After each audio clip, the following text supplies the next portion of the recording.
Pak, langkah Bapak tidak menaikkan cukai kan ada yang mengkritik Pak, ngasih karangan bunga ke tanggal Bapak. Menurut bunganya wangi kok bagus. Kementerian Keuangan mendapatkan banyak karangan bunga yang mendukung kebijakan Menteri Keuangan Purbaya Yudi Sadewa tidak menaikkan tarif cukai tembakau.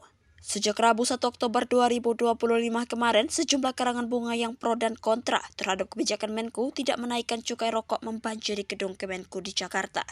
Kepada publik ia menegaskan kebijakan tersebut diambil bukan tanpa perhitungan, tapi tujuannya jelas menjaga dan melindungi ekosistem ekonomi nasional. Menanggapi hal tersebut, juru bicara komunitas kretek Rizky Benang menyatakan jika kebijakan dari Purbaya menjadi sangat penting di tengah situasi ekonomi yang berat saat ini. Pasalnya, kondisi ekonomi berimbas pada turunnya daya beli masyarakat. Di antara dampaknya adalah bayang-bayang PHK di sektor industri hasil tembakau dan tidak terserapnya hasil panen tembakau dan cengkeh di berbagai daerah. Kepastian cukai rokok tidak naik membuat para petani tembakau merasa tenang di tengah masa panen dan harga jual tembakau yang bisa naik turun karena kebijakan ini. Para buruh hingga pedagang juga bisa bernapas lega. Ujar Rizky di Rumah Kretek Indonesia, Jakarta, Rabu 1 Oktober 2025.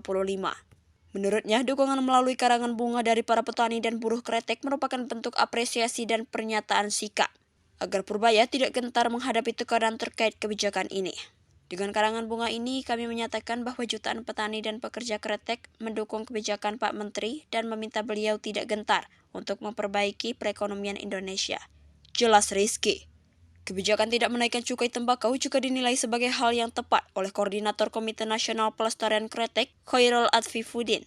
Ia menilai ini adalah langkah tepat untuk memperbaiki kondisi ekonomi masyarakat yang makin anjlok. Saat cukai naik, industri rokok ilegal menjamur, industri legal tak terserap, ekonomi nasional goyah, maka kebijakan tidak menaikkan cukai rokok merupakan solusi untuk memulihkan perekonomian nasional. Baik masyarakat maupun pemerintah sama-sama mendapat manfaat. Ungkap Advi. Advi juga menilai kebijakan Menteri Purbaya sedianya sudah tepat.